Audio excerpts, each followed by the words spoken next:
네, 안녕하세요. 축구생각입니다. 축구 승무패 토토 52회차 최종 픽 공유 드리도록 하겠습니다. 자, 일단 51회차가 또 2월이 됐습니다. 2월이 되면서 이번 회차는 20억이 총 2월이 됐고요. 그래서 1등 당첨금이 최소한 35억, 많으면 40억 정도가 되지 않을까라고 개인적으로 생각을 하고 있습니다.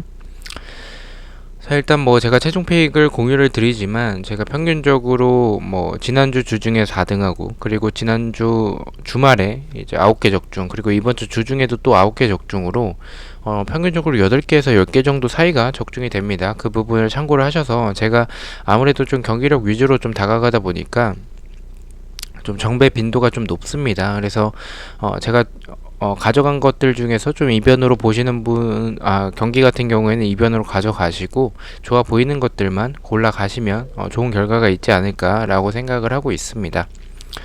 자, 일단 좌측 배너에 있는 것처럼 인플레이 게임 한 번씩 가입 부탁드리고요. 가입하실 때 추천인 띵크 입력 부탁드리도록 하겠습니다. 자, 1번 경기부터 말씀을 드리겠습니다. 19일 레반테 대 1위 헤타페의 경기고요.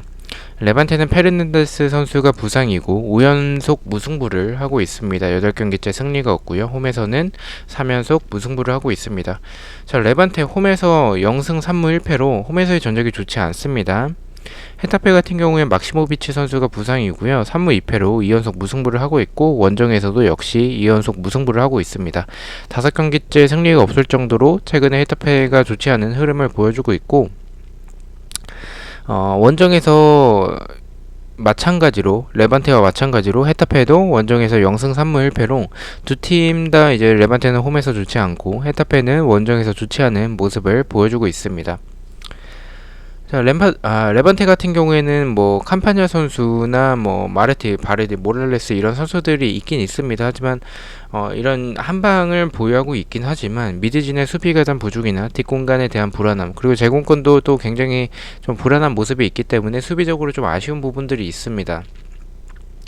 헤타페 같은 경우에는 강한 압박을 좀 하는 팀이고 많은 활동량을 가져가는 팀인데 일단 최근에 결정력이 좀 너무 좀 떨어지는 모습이 있고 위날 선수를 영입을 했는데 위날이 제대로 활약을 해주지 못하면서 전체적으로 공격수들이 득점을 해나가지 못하면서 무승부도 좀 많은 편이고 이런 결정력도 굉장히 좋지 않습니다. 원정에서 좋지 않은 경기력을 보여주는 헤타페가 레반테 상대로 이 수비가 좋지는 않지만 과연 득점을 할 수 있을까라는 부분에 대해서는 좀 의문이 들긴 합니다. 그래서 저는 경기력적으로 접근을 했을 때 이 경기는 좀 무승부에 가깝다라고 개인적으로 생각을 합니다. 다만 레반테가 5연속 무승부를 하고 있고 헤타페도 지금 연무가 좀 있는 상황이기 때문에 데이터적으로 접근했을 때는 무승부보다는 차라리 승패로 나눠서 가는 게 낫지 않겠나 라는 생각을 가지고 있습니다. 레반테가 상대 전적에서는 좀 우세한 모습을 보여주고는 있지만 헤타페가 정배를 받았고 제 생각은 일단은 뭐 헤타페가 지금은 결정력이 조금 떨어지긴 하더라도 이런 레반테의 수비진이라면 이런 수비적으로 불안한 모습을 많이 가지고 있는 레반테 상대로는 충분히 득점을 할 수 있지 않을까라고 생각을 하고 있습니다. 레반테의 단통패 바라보고 있습니다. 자, 2번 경기입니다. 프라이부르크 대 글라드바흐의 경기고요. 자, 프라이부르크 같은 경우에는 뭐 건창훈, 하버러 선수가 부상이고요. 2무 3패로 홈에서 2연패를 하고 있고 9경기째 승리가 없습니다. 홈에서 0승 2무 2패로 홈에서의 전적이 좋지 못한 프라이부르크의 모습을 보여주고 있고요. 글라드바흐 같은 경우에는 주중에 챔피언스 리그가 있었습니다.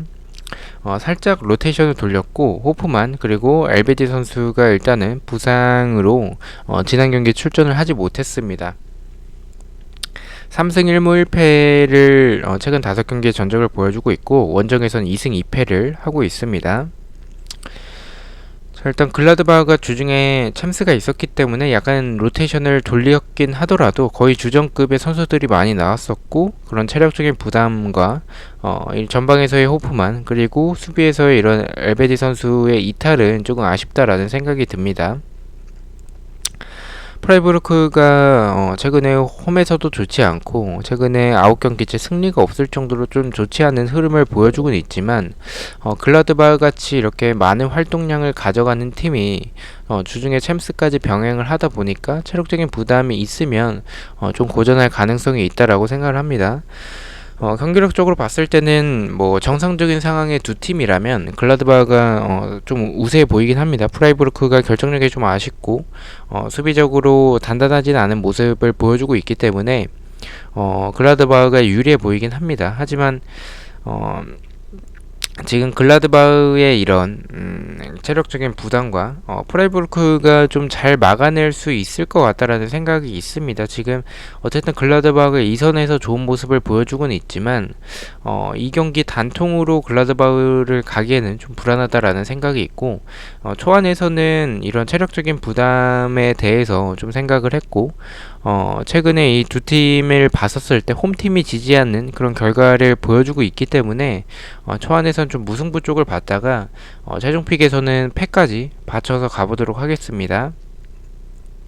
일단 어쨌든 뭐 지금 프라이부르크의 흐름 자체가 좀 좋지 않은 모습을 보여주고 있고 수비적으로도 좀 불안한 부분이 있는데 글라드바흐의 2선 공격진이라면 득점할 가능성도 높다라고 생각을 해서 이 경기는 무패 투픽으로 안전하게 좀 가보도록 하겠습니다. 프라이부르크가 이길 가능성은 개인적으로 조금 적다라고 생각을 하고 있습니다. 자, 3번 경기입니다. 프랑크푸르트 대 도르트문트의 경기 말씀드리도록 하겠습니다. 자, 프랑크푸르트 같은 경우에는 3무 1패로 4연속 무승부를 하고 있습니다. 홈에서는 2연속 무승부를 하고 있고요. 7경기째 승리가 없습니다. 그리고 홈에서는 1승 3무 0패로 일단은 프랑크푸르트가 홈에서는 일단 패배가 없는 모습을 보여주고 있습니다. 다만 무승부가 조금 많다라는 부분이 있고요. 도르트문트 같은 경우에는 주중에 챔피언스 리그가 있었죠. 약간 로테이션을 돌렸었고요. 슈멜처 그리고 홈멜스 선수가 라치오와의 이런 챔스 경기에서 부상으로 교체 아웃이 됐었고요. 그리고 홀란드 선수 같은 경우에 햄스트링 부상으로 내년에 지금 12월이기 때문에 내년에 출전을 할 가능성이 높다라고 그런 기사들이 나오고 있습니다. 도르트문트는 3승 2패로 이번 시즌 무승부가 없고 원정에선 3연승을 하고 있습니다. 두 팀의 상대 전적에서의 특이점은 프랑크푸르트 홈에서 도르트문트가 좀 잘 못 이기는 무승부나 이제 패배하는 그런 모습을 좀 보여주고 있습니다. 그 부분을 참고를 해야 될 것 같고요. 도르트문트는 원정에서 3승 1패로 무승부가 없고 원정에서 좋은 전적을 보여주고 있습니다. 일단 프랑크푸르트 자체가 굉장히 도깨비적인 팀이죠. 도깨비의 모습을 많이 보여주는 팀이고 도르트문트는 이런 홀란드의 공백 그리고 수비에서의 이런 홈멜스의 공백이 조금은 타격이 있을 것으로 생각을 합니다. 다만 뭐 이런 선수들을 대체해 줄 수 있는 로이스나 뭐 산초 그리고 주중 챔스에서 약간 로테이션을 돌렸기 때문에 체력적인 부담은 크진 않을 것으로 생각을 하고 있습니다. 그래서 저는 이 경기는 초안과 동일하게 승패로 좀 나눠서 생각을 하고 있고요. 도르트문트가 어쨌든 게레이로 선수가 복귀한 점은 조금 다행으로 보이고 지금 프랑크푸르트의 수비 자체는 사실 공격에 비해서 좀 아쉬운 팀이긴 해서 도르트문트가 원정에서 좋은 모습을 보여주고 있다라는 점과 도르트문트가 선제골을 넣게 되면 프랑크푸르트가 좀 무너질 가능성도 있다라고 생각을 합니다. 다만 이 프랑크푸르트가 도르트문트의 공격을 잘 막아내고 역습에서의 스피드, 템포, 공격에서의 이런 카마다 선수를 비롯해서 뭐 안드레 실바 뭐 이런 선수들이 굉장히 좀 좋기 때문에 저는 이변을 만들어낼 가능성도 있다라고 생각을 합니다. 이 두 팀의 모습을 봤을 땐 무승부는 조금 적어 보이고 확률이 적다라고 생각을 해서 승패로 가면 좀 안전하지 않을까라고 생각을 하고 있습니다. 프랑크푸르트의 승패 투픽 추천드리도록 하겠습니다. 자, 4번 경기입니다. 쾰른 대 볼프스부르크의 경기고요. 쾰른은 카인츠 안데르손 선수가 부상이고 1승 2무 2패로 홈에서 2연패를 하고 있습니다. 쾰른은 1무 4패로 홈에서의 전적이 좋지 않고요. 볼프스부르크 같은 경우에 2연승을 하고 있고 이번 시즌 패배가 없습니다. 원정에서 1승 3무 0패로 볼프스부르크가 유난히 좀 원정에선 좋지 않은 전적을 보여주고 있습니다. 안 좋다라고 보기에는 애매하지만 무승부가 좀 많다라는 점이 조금 걸리긴 합니다. 볼프스부르크가 긴책 선수가 일단은 부상이고요. 제가 초안에서는 이 경기는 무패 쪽, 일단 켈른이 안데르손의 이런 부재가 있고, 지금 뭐 도르트문트 상대로 이변을 냈었던 켈른이지만, 이런 볼프스부르크처럼 밸런스가 좋은 팀 상대로도 또 과연 이 또 이변을 만들어낼 수 있을까라는 생각이 들었습니다. 그래서 승은 없다라고 생각을 했고요. 볼프스부르크는 도르트문트와 다르게 유럽 대항전을 나가고 있지 않기 때문에 체력적으로 동일한 상황이어서 홈에서 좋지 않은 켈른이 승리할 가능성은 저는 적다라고 생각을 해서 초안에는 무패로 갔었지만 최종 픽에서는 켈른은 단통으로 가도록 하겠습니다. 일단 투표율 자체가 생각보다 몰리지 않았고요. 그리고 두 팀의 상대 전적이 최근 10경기를 봤었을 때는 무승부가 좀 있지만 최근 6경기 동안 이 두 팀의 맞대결이 무승부가 없습니다. 그래서 그런 모습을 참고를 해서 저는 이 경기에서는 좀 무승부보다는 좀 승패로 나뉠 가능성이 있다라는 생각과 승패로 나뉜다면 켈른보다는 볼프스부르크가 훨씬 더 낫다라고 생각을 하고 있기 때문에 저는 이 경기에서는 켈른의 단통 패 쪽으로 바라보고 있습니다. 자, 5번 경기입니다. 아르미니 대 마인츠의 경기고요. 아르미니는 일단은 8경기째 승리가 없고 홈에선 3연패, 리그에선 6연패를 하고 있습니다. 1승 3패로 홈에서의 전적이 더 좋습니다. 이게 전적이 좋다라고 보기엔 애매하지만 아르미니가 홈에서만 유일하게 승리를 하고 있기 때문에 홈에서의 전적이 더 좋다라고 볼 수가 있습니다. 마인츠 같은 경우에 1승 2무 2패를 하고 있고요. 원정에서 1승 3패로 마인츠도 원정에서의 전적이 더 좋습니다. 마인츠도 유일하게 원정에서 1승을 하고 있기 때문에 원정에서 전적이 더 좋다라고 볼 수가 있습니다.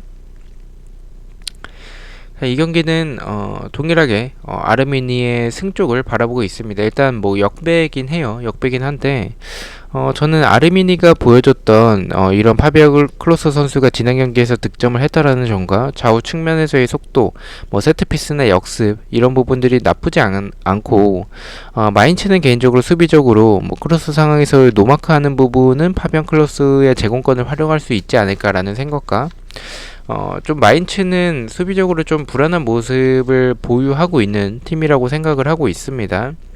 뭐 크로스 공격에서의 노마크나 수비진 주력이 느려서 이런 뒷공간을 아르미니가 좀 이변으로 이 경기 좀 승리할 가능성이 있다라고 생각을 하고요. 물론 뭐 경기력적으로 봤을 때는 마인츠가 조금 더 우세한 부분이 있습니다. 콰이손을 비롯을 해서 개인 능력이 좋은 뭐 오니시워나 전방에서의 마테타 이런 선수들이 있기 때문에 분명히 마인츠가 좀 우세해 보이긴 하지만 저는 개인적으로 이 경기에서는 좀 아르미니가 이변을 만들어낼 것 같다라는 좀 느낌이 좀 들기 때문에 마인츠의 수비적인 모습과 아르미니가 생각보다 공격적인 모습에서 나쁘지 않은 팀이기 때문에 저는 이런 상성에서 조금 아르미니가 더 낫지 않을까라고 생각을 하고 있습니다. 아르미니의 단통승 바라보고 있습니다. 자, 6번 경기입니다. 5위 세비야 대 4위 레알 마드리드의 경기고요. 세비야 같은 경우에는 주중에 챔스가 있었죠. 거의 주전으로 나왔습니다. 1점 거의 한 3군 정도로 볼 정도로 주전 선수들이 좀 많이 나왔고요. 수소 에스쿠데르 선수가 부상입니다. 3연승을 하고 있고 홈에서는 2연승을 하고 있습니다. 6경기째 무승부가 없고요. 홈에서 3승 1패로 전적이 더 좋은 모습을 보여주고 있습니다. 레알 같은 경우에는 주중에 챔스에서 로테이션을 돌릴 수가 없기 때문에 1군 선수들로 나왔고요. 2승 1무 2패를 하고 있습니다. 아자르 선수가 이제 또 부상을 당했고 라모스, 발베르데, 카르발 선수가 일단은 부상이고 벤제마 선수는 복귀를 했습니다. 지단 감독이 이제 경질설이 돌긴 합니다. 자, 두 팀의 맞대결을 봤을 때 최근에 무승부의 빈도가 굉장히 적다라고 생각을 하고 있습니다. 근데 배당 자체는 레알이 원정이긴 해도 배당 자체가 좀 비슷한 배당을 받았습니다. 아마도 국내 배당에선 세비야가 정배를 받지 않을까라는 생각이 들긴 하는데 현재까지는 제가 봤었을 때까지 기준으로 봤을 땐 그 동배당을 받았던 상황이었습니다. 저는 이 경기 뭐 초안과 동일하게 세비야의 패를 바라보고 있습니다. 세비야가 제가 주중 챔스까지 보려고 했었던 이유가 세비야가 연승을 3연승을 하는 과정에서 비교적 하위권 팀들 상대로 승리를 했었고, 그 승리하는 과정에서 좀 극장골이나 좀 약간 꾸역승의 느낌이 좀 있었습니다. 그래서 강팀 상대로, 첼시라는 강팀 상대로도 그게 통할까라는 생각을 했는데 일단 통하지 않았죠. 물론 뭐 찬스가 없었던 건 아니었지만 이런 수비적인 불안한 부분은 노출을 했습니다.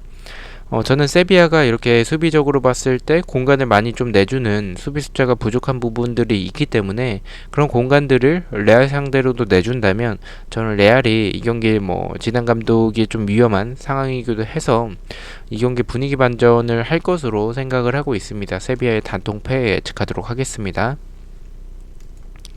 자, 7번 경기입니다. 1위 미넨 대 2위 라이프치히의 경기입니다.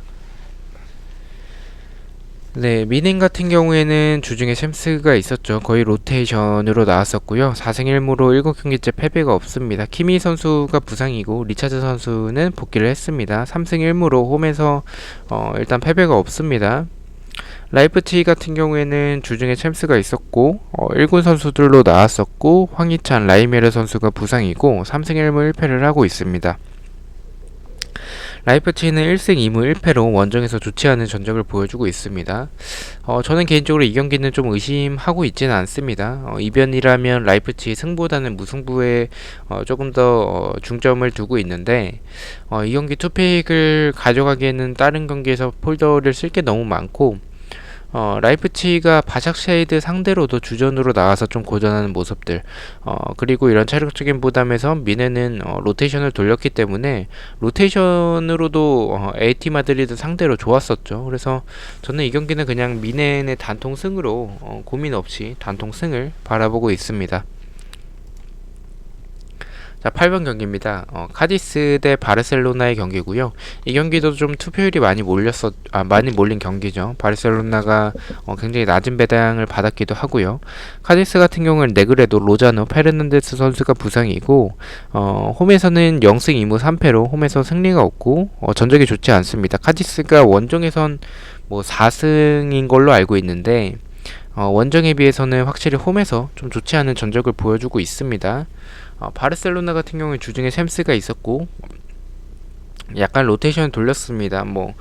메시 선수를 좀 쉬게 해주면서 로테이션을 돌렸고요. 피케 그리고 안수파티, 로베르토 선수가 부상입니다. 2승 1무 2패로 원정에서 전적이 좋지 않고 원정에서 3경기째 승리가 없습니다. 원정에서의 전적은 1승 1무 2패를 하고 있습니다. 자, 일단 두 팀의 상대 전적은 없고요. 투표율도 많이 몰린 경기고.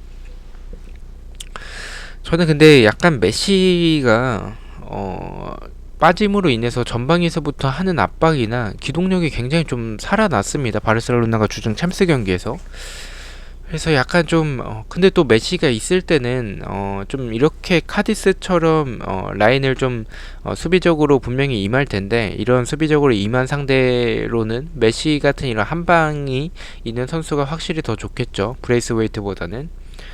저는 전체적으로 지금 바르셀로나 선수들의 폼이 좀 올라오고 있고 덴벨레도 지금 너무나도 잘해주고 있고 이 특별한 부상자가 안수파티가 좀 걸리긴 하지만 그래도 랑글레 선수가 일단은 복귀를 했다라는 점과 지금 카디스의 이런 네그레도와 로자노의 공백 이런 부분들은 바르셀로나가 카디스의 공격적으로 무뎌진 부분 그리고 카디스가 수비적으로 나오지만 생각보다 수비가 단단하지 않기 때문에 바르셀로나가 충분히 이 경기는 쉽게 저는 잡을 경기처럼 느껴지고 있습니다. 득점이 많이 나올 경기처럼 느껴지지는 않지만 그래도 바르셀로나가 이 경기 승리를 할 것으로 생각을 하고 있는 경기입니다. 카디스의 단통패 예측하도록 하겠습니다.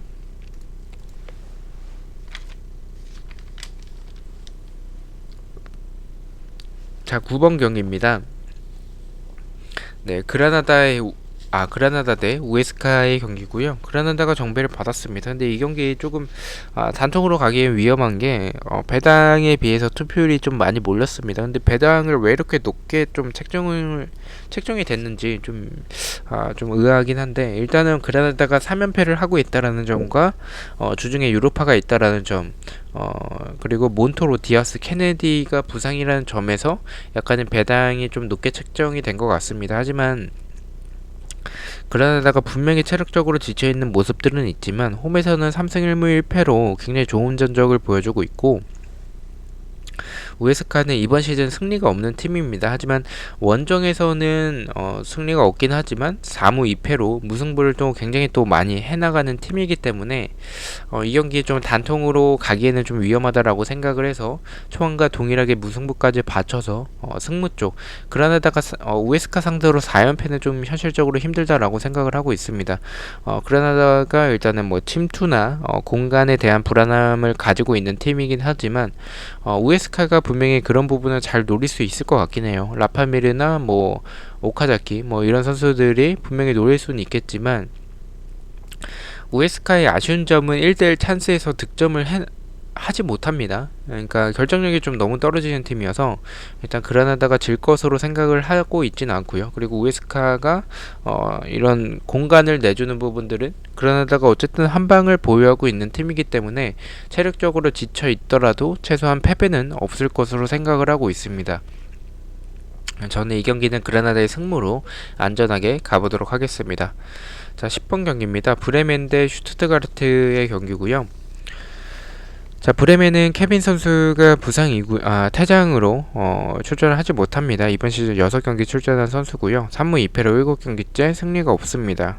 홈에서는 1승 2무 1패를 하고 있습니다.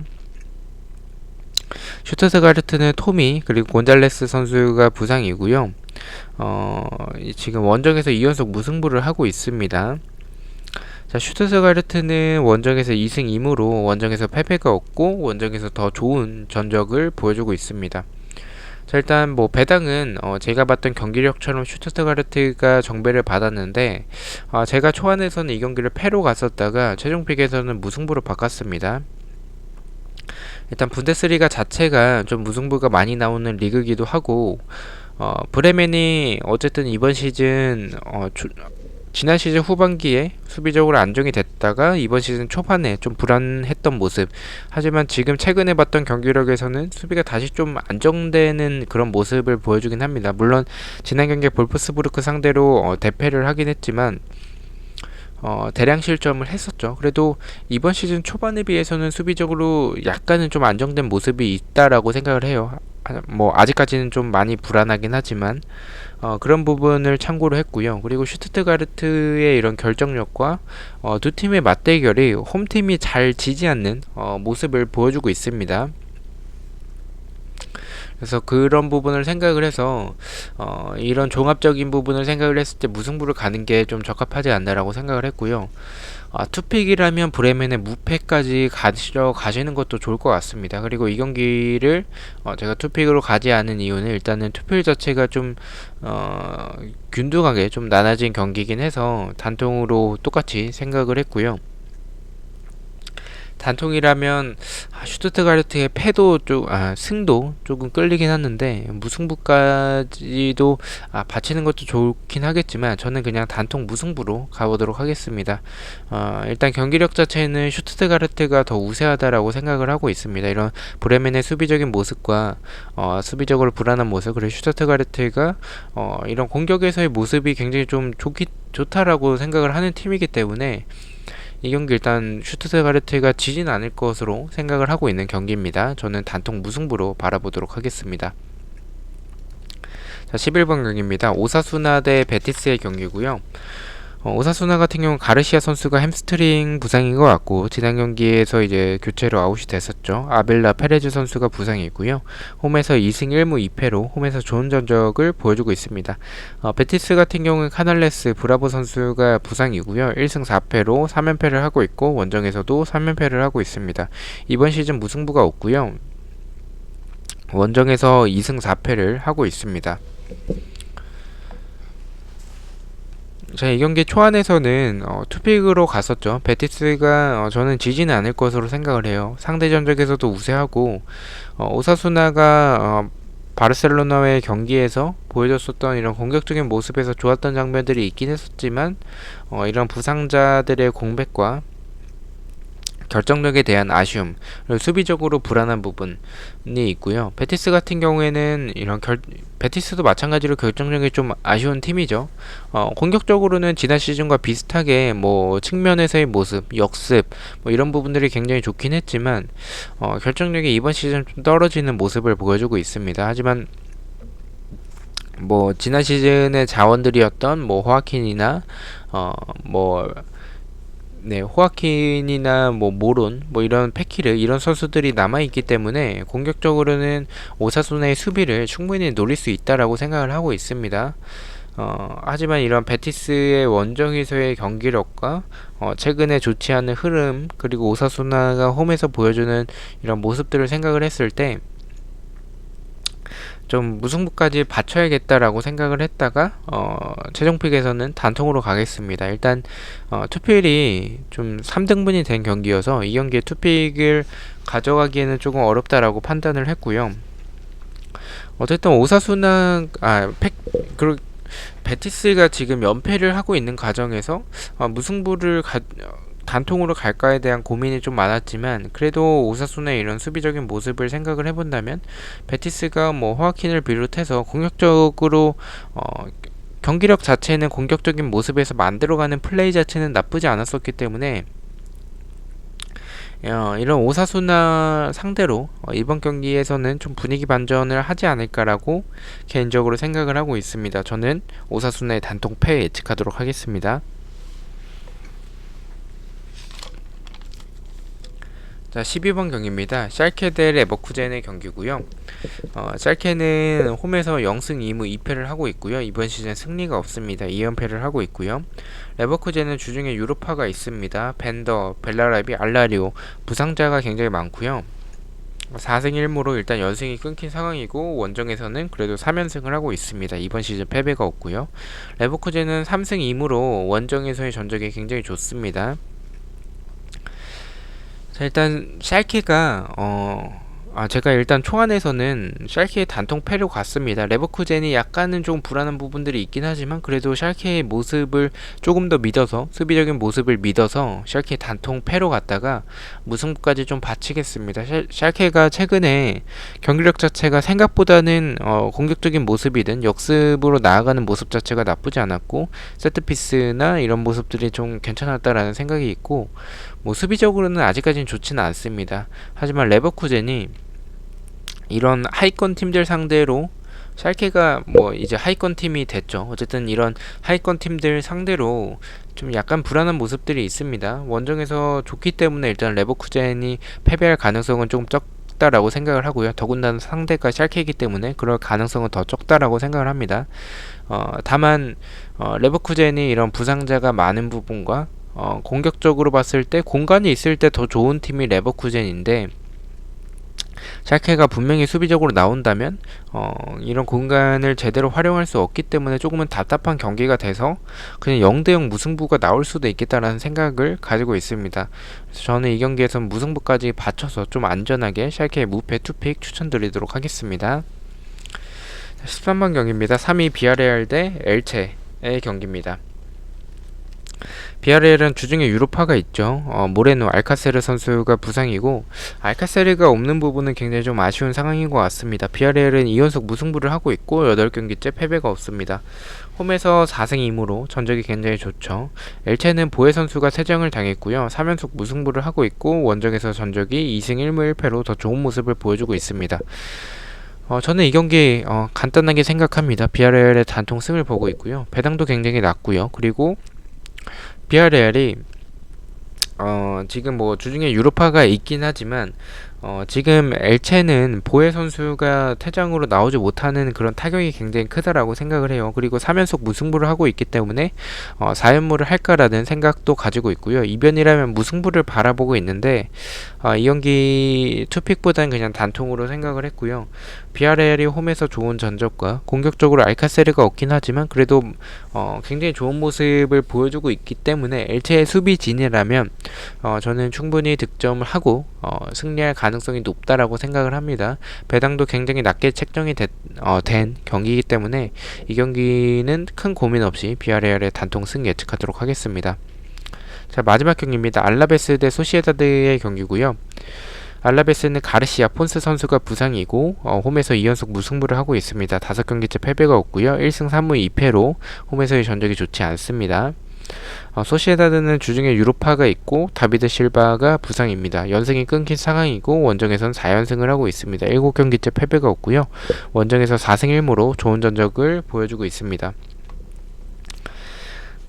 이 경기는 뭐 초반과 동일하게 알라베스의 무패 투픽으로 말씀을 드리겠습니다. 일단 알라베스가 지난 경기에서 이변을 만들어냈었죠. 근데 또 소시에다드 상대로 이변을 만들어내기엔 좀 어렵다라고 생각을 해서 알라베스의 승은 보고 있진 않고요. 지난 경기는 사실 뭐 전반 이른 시간에 페널티킥이 나오면서 좀 경기를 쉽게 가져갔었던 모습이었었는데 소시에다드처럼 이렇게 밸런스가 좋고 레알은 지금 좀 흔들리는 모습의 레알이었고 소시에다드는 그렇게 흔들리는 모습이 없습니다. 물론 주중에 유로파가 있기 때문에 체력적인 부담이 있긴 하겠지만 그런 체력적인 부담이 있더라도 저는 소시에다드가 질 거라고 생각을 하지 않습니다. 알라베스가 역습과 뒷공간을 노리는 세트피스 등은 좋지만 이런 결정력이 좀 떨어지는 모습이 있기 때문에 소시에다드 상대로 그런 또 득점을 많이 만들어내기엔 좀 어렵다라고 생각을 합니다.